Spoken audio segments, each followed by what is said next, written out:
second Dynamo open air too, which also sort of cemented us in on that whole thing too. So yeah, we are. For a lot of people think that we're a Dutch band. I've had people say, "Aren't you guys from Holland?" No, we're not. But thank you. Yeah, it's a compliment. We love Holland. We love the Netherlands. Yeah, but I mean, we like the Brooklyn show we just played was an awesome time, man. I think like our American fan base in general, it's just not. I mean, like there are definitely a lot of legendary thrash acts,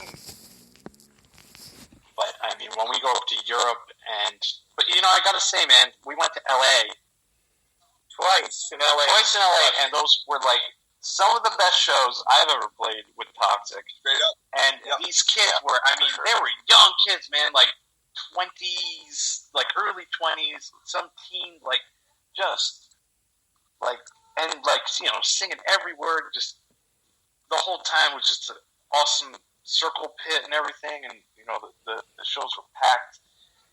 So you know, like off the stage too. Yeah, man, it was you know, to keep it real, there weren't a lot of white kids there. It was mostly our Mexican brothers and sisters too, which again is kind of the way it is for Toxik. We seem to be pretty popular. American people, and we seem to be very popular with that audience specifically. There's that group of people is a very strong supporter of the metal scene anyway. And, you know, as far as America goes, and I say this with all due respect to my country. I love my country. I love my countrymen and women, blah, blah, blah. But I always feel like Toxik was like a little over the heads of the American audience.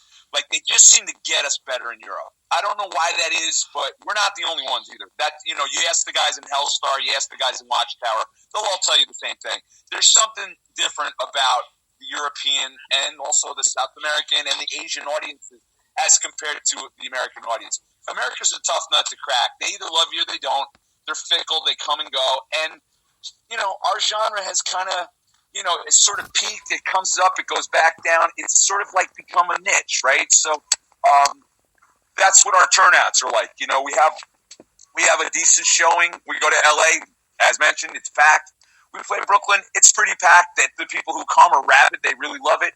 But I'm not so sure how many people really show up for New York shows, though, anymore like they used to. It's not quite as strong as it used to be. There's not as many places to play.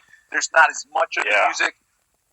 It's kind of just changed, the whole dynamic. So, again, I don't think it's a Toxik thing. I think it's a thrash thing, kind of, in part, and also a little bit of a Toxik thing. I think it's cool.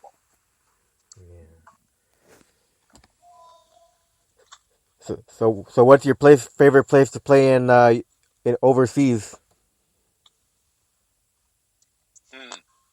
Gentlemen, everybody has their own, right? Who wants to go? I mean, I guess, you know, like, I think Holland in general, like, just saying, you know, I mean, well, I don't know.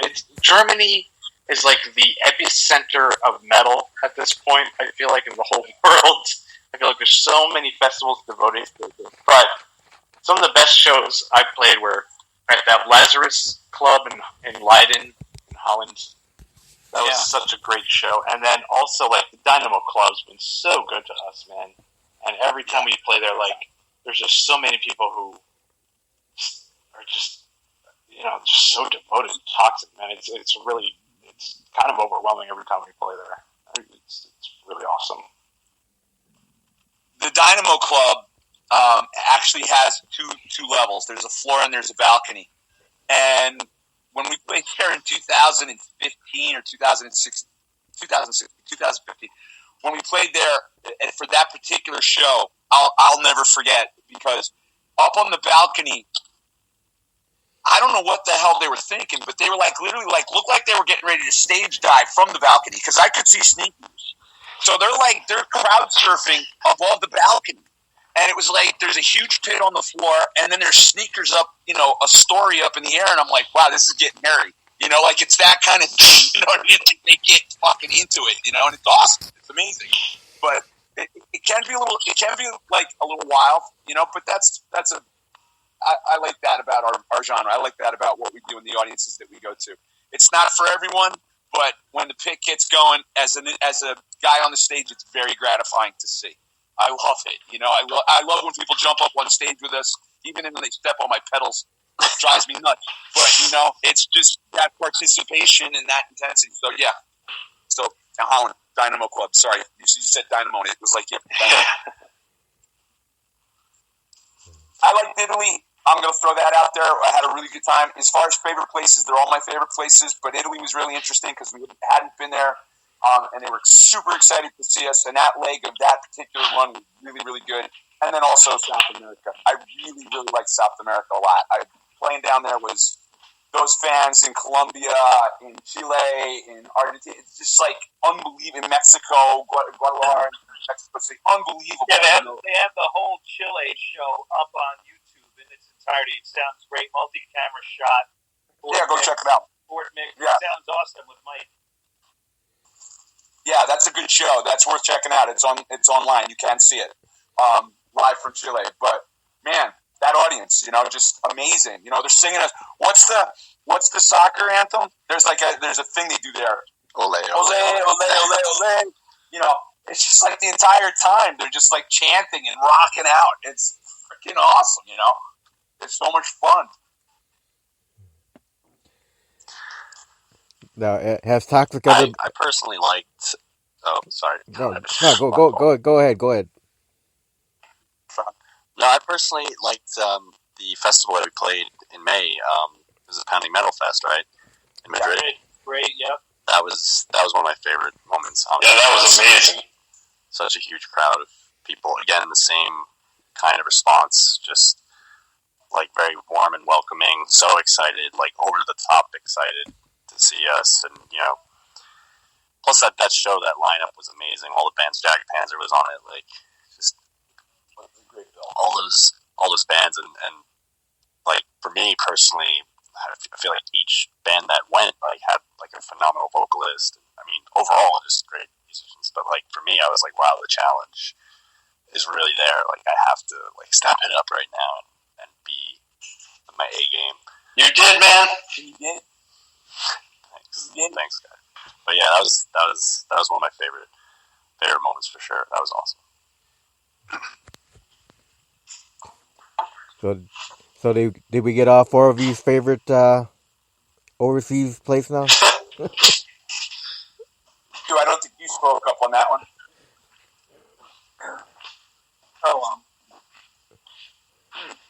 Yeah, I'm gonna say, you know, I really enjoyed when we played in Tilburg, and I really like the smaller shows. The festivals are great. The crowds are great.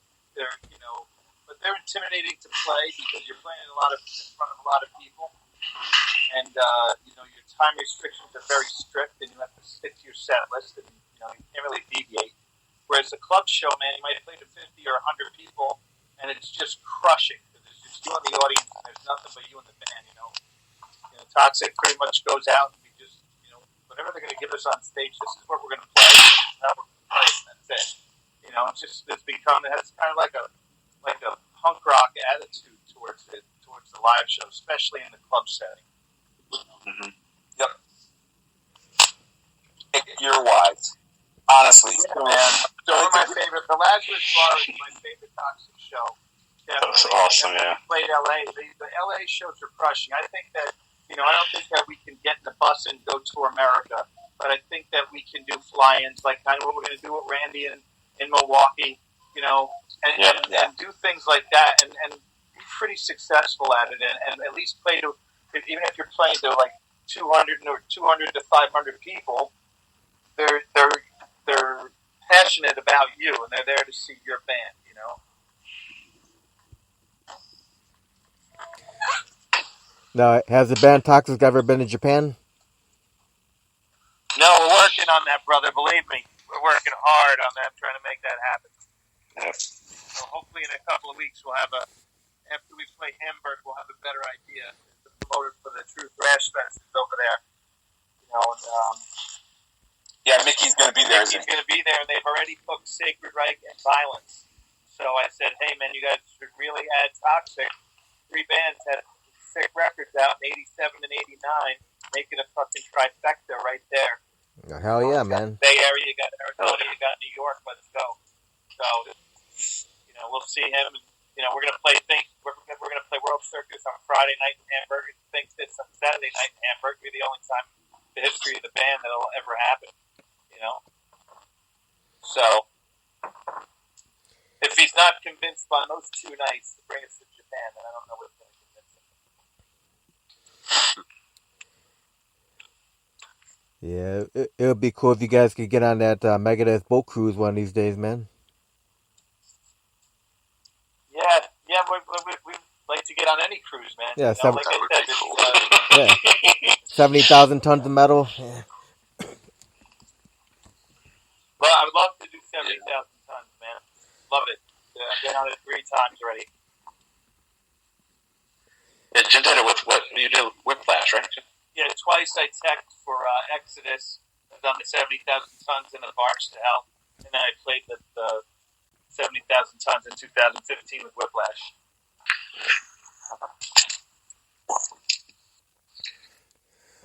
So now, what is every one of you guys? What's your fondest memory of being in the band Toxik?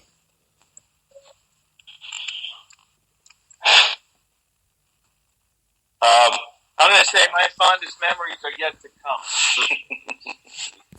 That's what I'm going to say. There's so many things to remember.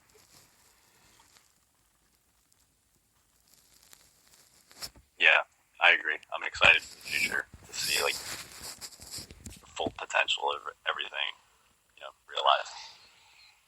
Yeah, we're definitely just getting going, man.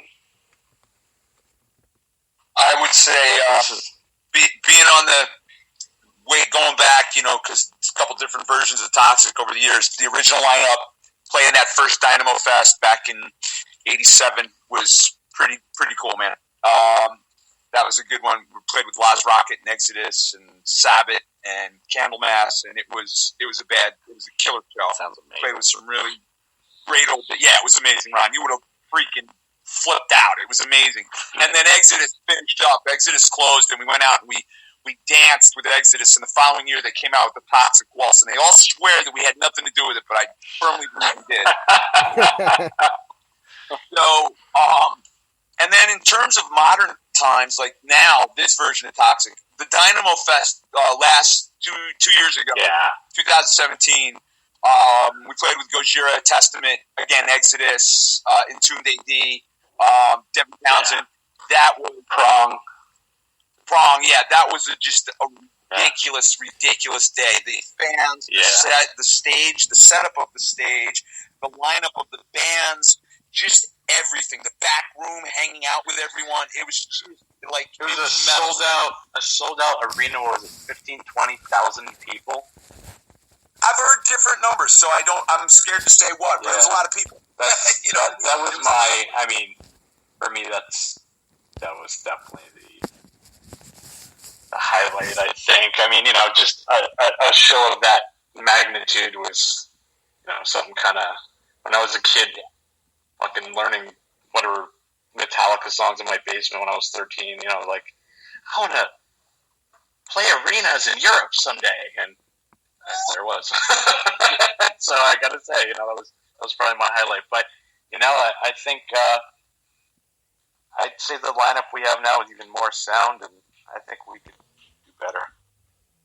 Yeah, I wish we were hitting the stage with this unit at that gig, but still, the show was fantastic. Shane, have you ever seen the overhead shots of that? Have you guys ever seen that one photo, that drone shot, which is like, what? Yeah. It's insane because it was a skating arena. Right. And like a speed skate. Right, and it's got bleachers. It's got a big floor, and then it's got bleachers, and it was packed. It was packed all the way back. And in fact, the poster that's on the inside of the box set is actually a snap of us at the end of the set doing the fan shot in the background, and everybody's hands are in the air, and it was pretty magical, man. I gotta say. But having said all that, I too am looking forward to what's to come because of the way the band is now. I'm real excited to play those shows again with this group, with this lineup. It was just announced today that Exodus is going to play the Dynamo Metal Fest next year. I saw that. By Blood. Awesome. Nice. Awesome. All right, now guys, we touched on this. With Gary. we touched on this subject earlier, but we never did get any answers for this because we started talking about something else. What's your guys' most funny or embarrassing moments being in the band Toxic?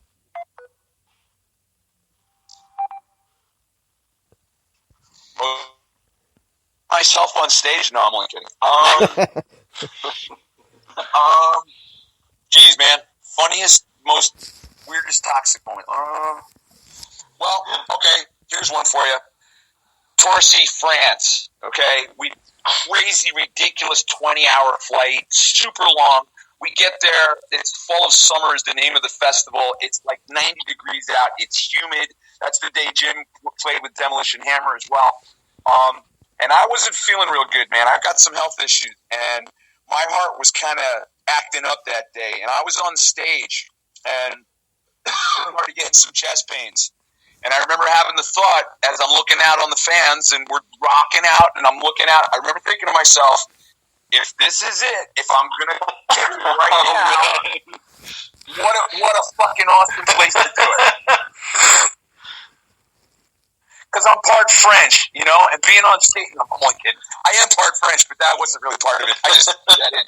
But, it would have just been kind of like, if you have to go with your boots on kind of thing. You know what I mean? Real, road dog, metal guy kind of shit. I was feeling it, and I was ready to go. I was like, okay, Lord, if this is my time, let's go. But wait till the last song, Yeah. So that's my weird toxic story. I think the funniest things to me have to do with it's not really stage stuff, but it's like our road crew, man. We have this road crew in Europe. It's these two Dutch dudes, Dennis and Eric. They're the fucking best, man. They're amazing at what they do. Yeah, they're family, man. They're like fucking fifth and sixth members of the band. But I think what cracks me up is I think Jim is trying to see how big of a handprint he can leave on Dennis and Matt, man. Every time we see him, it's like one slap. We'll just be me and Dennis will just be talking off, just talking about whatever bullshit, and all of a sudden he just Jim comes out of nowhere with the flying hand to the. Oh man.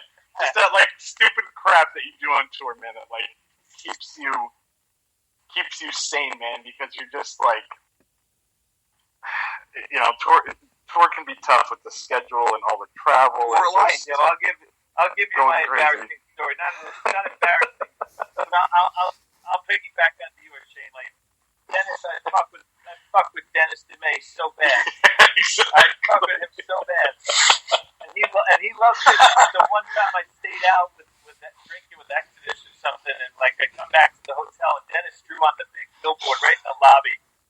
James is like a caricature of me, and it's James is the cocksucker. And that'd be on a 3-foot fucking board. As soon as you walked into the lobby of the hotel.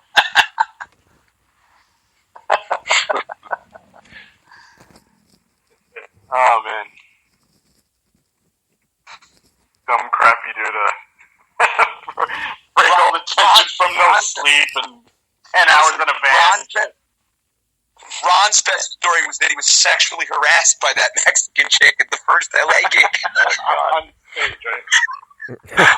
On stage. Would not get off the stage. She was literally sitting there staring at him, standing on stage, and I'm like, what's going on, man? Somebody kicked this chick off the stage. What's going on? And poor Ron's such a nice guy. He's like, dude, she was literally sexually harassing me. I'm like,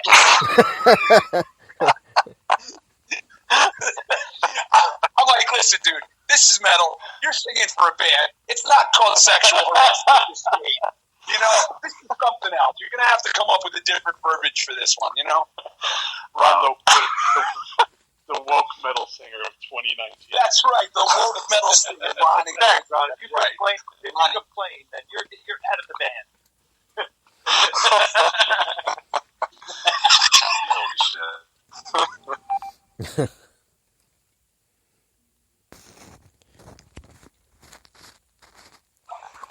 Not even that one. Holy shit.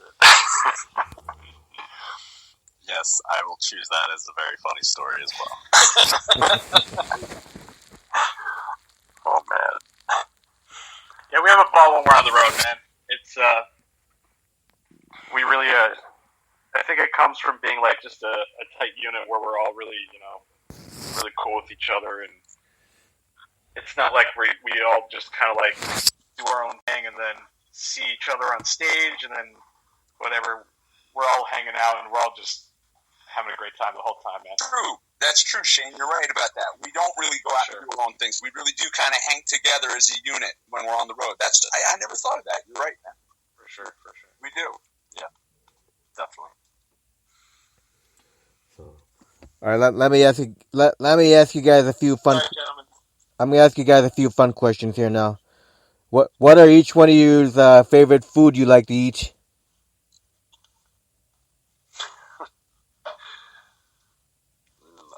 Anybody want to go? Go ahead, Ron. Go, Ron. Favorite food? Oh man, I'm boring. I just like chicken and vegetables, man. That's really it. Yep. That's your fun food, Ron? Chicken and vegetables? That's my fun food. I like fun food. I mean, your favorite. It's like your okay. No, that's I keep it simple. I like to cook, and I'm good at just throwing that together, man. Sorry, I'm boring.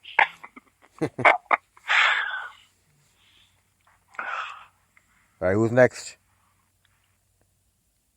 The weirdest thing I ever ate was snake, and it wasn't bad because it tasted like chicken. It actually does. And my favorite food right now, I'm kind of on like a vegan thing. I'm doing a lot of raw food, so I'm boring too. But I don't have to cook to be boring. I can just eat grapes. I eat like a lot of fruit and a lot of peanuts and cashews and shit like that. Like my diet, I've turned into a rabbit. But it's pretty awesome. I have to say, I really like it a lot. It has brought me some pretty good health, and my energy levels are way up, and it's awesome. It's a bit of a fad for me right now. 6 months from now, I might say Thai food again, but right now, it's grapes and nuts. So. I'd probably say, just because of where we live, man. We live in that New York metro area. I live there, and I will put our pizza up against any pizza pretty much in the world. I have it daily, so I shouldn't shouldn't be too crazy about it. But any other place besides Italy, I would say is the best pizza in the world. So I'm gonna go with New York style pizza. It's probably my favorite guilty pleasure food. And I don't know what happened with Jim. I think we might have lost Jim. By the way, I'm trying to ring him. Oh no, I'm trying to ring him right now.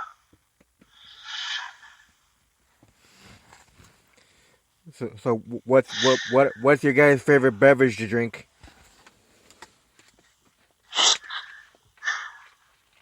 Alcohol or just in general? You can answer both.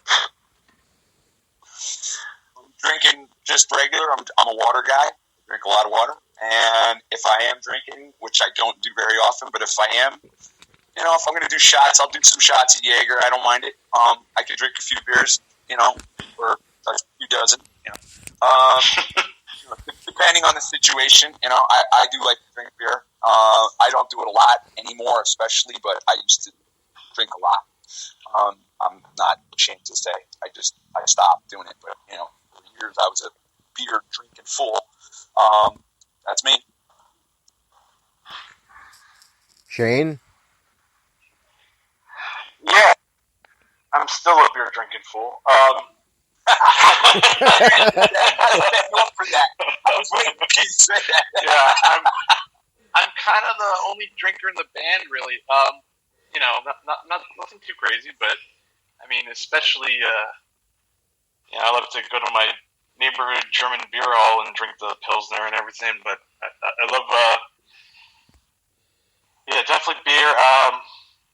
Big bourbon guy. Love bourbon. Love dirty martini here and again. Otherwise, I don't drink. Just drink water and stuff like that. But yeah, I think I'm kind of the only drinker in the band, and just kind of hang, but nothing too crazy, man. I'm still also wanna. If I drink too much, I'm just a total mess the next day. And usually when we go out on the road and shit, we have pretty tight schedules, so I'm trying to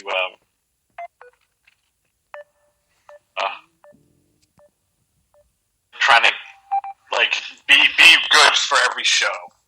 Yeah. So yeah, How about you, Ron?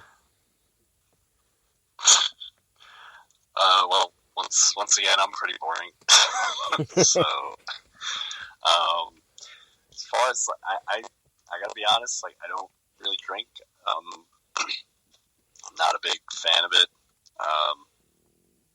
No particular reason. I don't really drink alcohol. I do have a sense of lame, but I have a sweet tooth for like soda. I guess I don't know. That's probably way more unhealthy, maybe, than drinking. I don't know. And as a singer, I don't know. But yeah, and more. So sorry, it's a boring answer. No, man. All right, all three of you guys. What was your first concert you ever went to?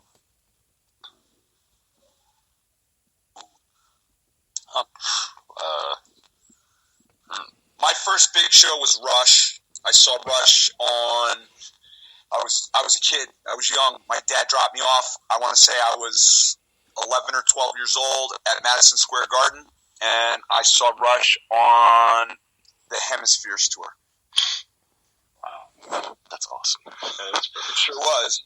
It sure was, man. It was pretty freaking amazing, I gotta say. Great first concert. Hell yeah. How about you, Ron? First big band that I saw was actually probably Overkill. If I had to think about it, yeah.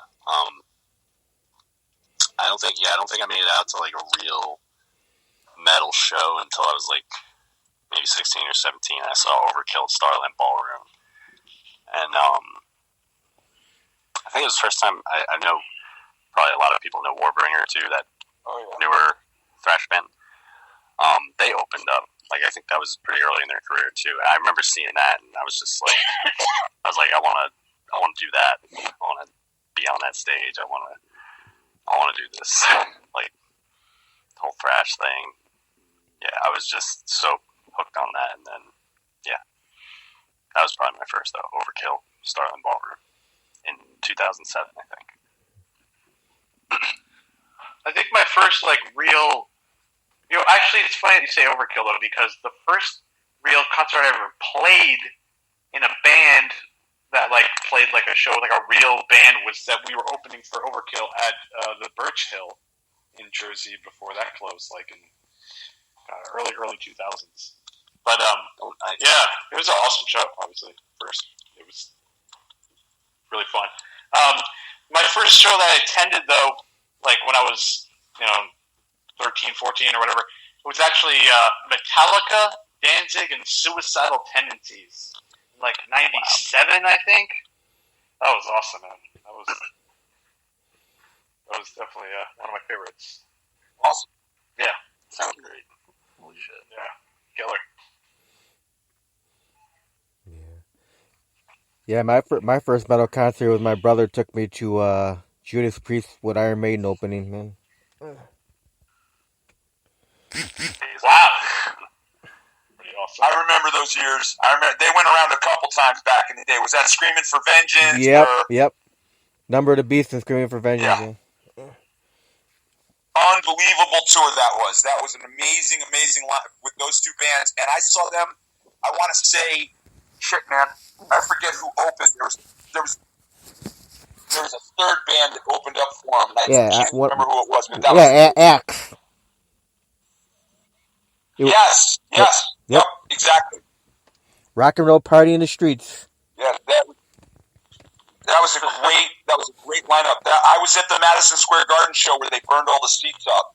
That was where that happened. I don't know if you guys ever heard that story, but they set fire to like the first front row, like the first three were blazing during that concert. It was freaking crazy. But the whole audience just ripped all the foam out of the seats. It was just spontaneous, and all of a sudden it was like just tons of foam cushions flying around Madison Square Garden during a preset. You know, it was just really nuts, man. Good show. Great show, actually. Wow.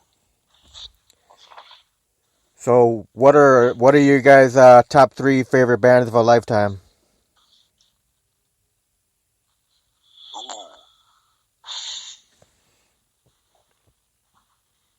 Top 3. What was it again? Band? Top 3 favorite bands of a lifetime. Not currently. I just top of your whole lifetime, man. Oh. Yep. Jeez.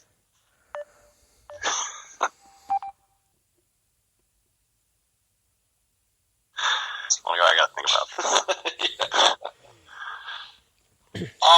Top 3 bands. Let's see, of all times. That is a tough one, isn't it? Let's see, because you want to be real here. You don't want to just throw out a bunch of crap. Merciful Fate for me.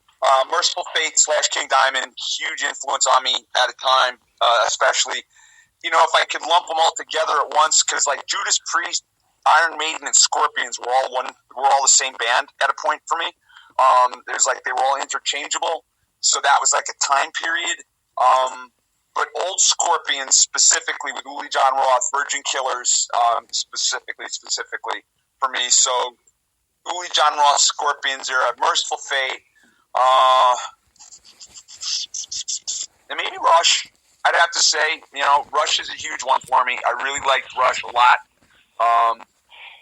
Yeah, I would leave that. I would go with those 3. Pantera, I'm been on it a little bit more.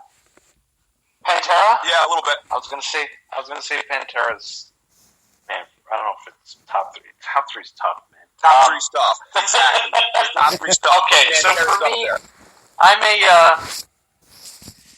you know, I love playing heavy metal, but I have a lot of influences across the board. I think, I would say 9 Inch Nails is probably one of my personal favorite bands.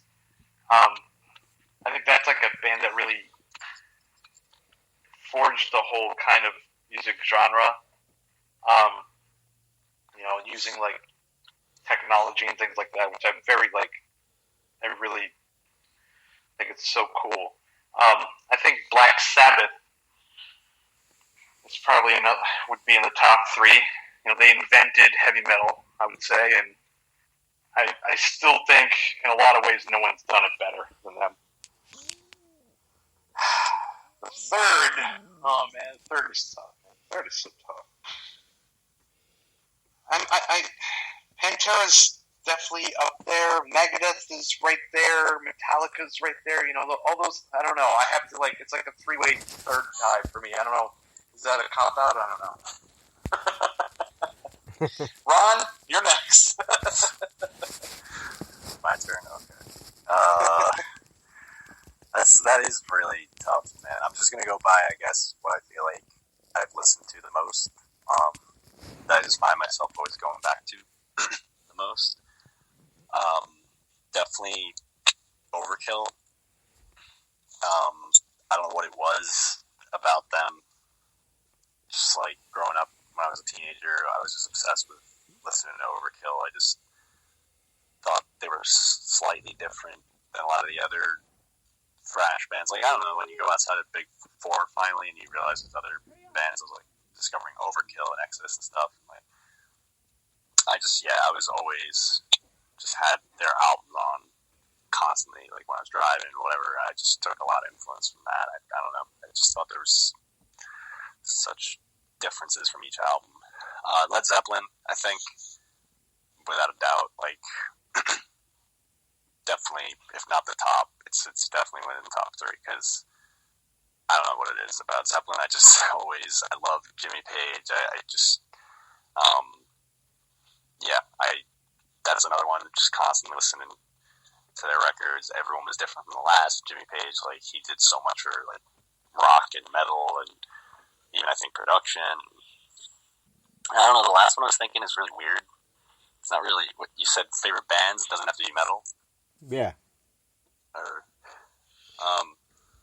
this is weird, but I always loved the Red Hot Chili Peppers. So I don't know. I know that's not a metal thing, but I just would always listen to their records, like, be it from the 80s into the 90s, like, fucking classic album. Yeah. That's a great Mother's Milk is great. Even Blood Sugar Sex Magic is great. Yeah, I'm a bassist, so Yeah. leave. You know, it's funny that you say that, Ron, because hearing you say that and thinking about you on stage, I kind of see like an old school Anthony Kiedis. I do too. Now that you say that, Yeah, right? Yes. Yup. Totally. With the hands out, with the arms up, and the on the 1 foot thing, totally. That's definitely it. Yeah. No, it's true, man. I got a lot of inspiration from that band when I was growing up. It was one of the first bands I ever started listening to. I think Anthony Kiedis was a great front man too. Definitely true. I watched him a lot, so I probably stole a lot of his stuff from him. And yeah, I don't know. It was just they were such a unique band. I think they had their moments when they were borderline metal, and then it was just a lot of different things, punk and alternative and funk. Yeah, so that. Hey man, Dave, I will go ahead. I was just gonna say it's like an offshoot to this in terms of influences and things like that. I think I was listening to a interview with Penn Jillette. Yeah, I know that. Of Penn and Teller. Yeah.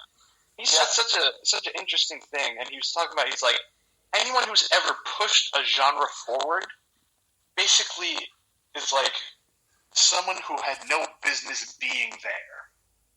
And it's pretty interesting because if you just have that echo chamber of things that I'm influenced by if it's always the same thing, bands that sound so similar, it's so hard to draw influence to pull elements that will actually move the art further, So I think it's very cool to hear all these influences when we talk about them like this, because I didn't really know about this until now, and it's really great to hear coming from different places. That's kind of how you move things forward, It's pretty cool. Well, I was going to say before you said that, Shane, if Jim was still on with us, Jim would be holding down the metal thing. Jim is a true metal guy. Yeah. And he's liable to say Revocation and Exodus, Van But he's Halen. got some kind of Primus. Primus is a massive influence for him. Yeah, he loves Primus. That's true too. Van Halen, Kiss. Sure. Kiss. So Jim's a heavy metal guy through and through. He's probably the most metal guy in the band actually at this point, because like Shane said, he's definitely he reaches over into electronic land. He loves Depeche Mode. Did you say Depeche Mode? No, I didn't. But yeah, I do. They're right. I know that's. Man, see, and what the point I wanted to make is and I kept my little list metal because we're doing an interview for the metal. Right. But I didn't say Alan Holsworth. I didn't say there's a lot of other things that I could have said too. But what it really comes down to is that as a band, we've always had this. This seems to be something that is about the Toxik thing. Everybody in Toxik is always super diverse, and it's always been like that. Even back in the day, we all liked a lot of shit outside the metal realm, and maybe that has something to do with why it sounds the way it does. I'm not sure, but it is interesting hearing this because you know what, Dave? We never ask ourselves these questions. You know what I mean? I've never heard these guys answer that before, so this is really interesting actually from a listener standpoint too. But it makes a lot of sense if you look at the composite that makes up what Toxik is. It's kind of a diverse music in itself, so it makes sense that diverse people would be the players, I think. If that makes sense. Yeah, it's awesome, man. Well, listen to you guys. I want to thank you all for doing this interview tonight, man. Yeah, thank you. Thank you so much for having us. Yeah. You guys have any final words? I'll jump out. Excited to play.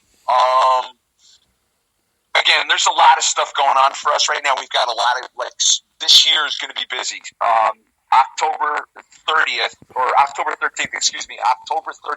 was the 30th anniversary for Think This. It actually came out on Friday the 13th, 1989. So we are going to go We're going to go the 13th to the 13th. That's how we're going to do it. So it's going to be a busy year with a lot of shows where we're focusing on the Think This material. So for anyone out there listening to this who's a fan of the second record, but also the first record, because we are going to play some World Circus too. But if you're a fan of Think This, come out and check it out. It's pretty killer live, man. Again, we talked about it earlier. I don't want to overstate it because obviously then that comes across a little egotistical. But I'm pretty pumped at what we're doing and how it sounds. And I think anybody who's a fan of that record will be pleasantly ass kicked. I think they will come out and have a good time and will enjoy what they get to hear and see. And I hope a lot of you will come out. I hope people will come out and check it out because it's really worth seeing. It sounds great and it's fun to watch. And we dusted off this record well. I'm real proud of what we've accomplished, and I'm looking forward to getting out there and rocking out for the folks and bringing it to them. Definitely, and I think Toxik is known for our old school thrash shows. We kind of just get up on stage and just pound your face in for our whole set time. But I think we're going to be we've been working hard to really bring a bit higher also of a production value. Think This kind of was a step up from World Circus in that way on the releases as well. So we're trying to bring that live. So when you come to see the Think This production, you're gonna really get the Think This full experience, not just just the go kind of thing. It's gonna be a little bit more. It's gonna be quite a show, really a real awesome production. And I think people will really walk away really blown away by it. That's really what we're really trying to bring that to the fans for this.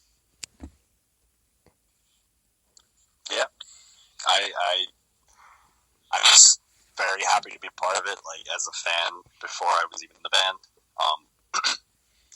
for me, it serves a totally different meaning because I'm really sometimes still in disbelief that I'm singing these songs and it's all high energy. It never lets up. I love that kind of stuff. And I really hope people are aware that it's out there and they're going to come out and check out what we have to offer because I think we do it. I think we do it maybe a little bit better than some of the younger bands. I'm not going to try to make too much of a bold claim, but it's it is a lot of high energy the entire time, and just from what I've seen a couple shows of just how crazy people go, I'm just so happy to be a part of this. I'm happy that fans are being accepting of me as being a new member, younger member, and it's been an awesome experience. I hope to continue to go forward with all you guys. So that you shall, my brother. Yeah, thank you. Awesome. Thank you, Dave. Yes, Dave. Thank you. Thanks. No problem, guys. Looking forward to seeing you guys at the Blades of Steel Festival, man.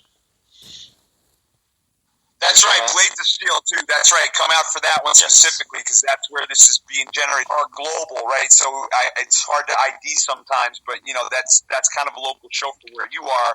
So, let's pump that up, too, because that's going to be kick-ass. Looking forward. Yeah, look forward to seeing you guys play and hanging out with you guys, man. No doubt, man. For sure. Thanks, man.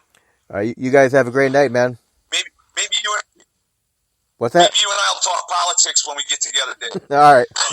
All right, you guys have a great night, man. I'm kidding. I'm just busting balls. All right, Dave. All right, bro. Thanks a lot. All right, later, man. Thank you. Bye.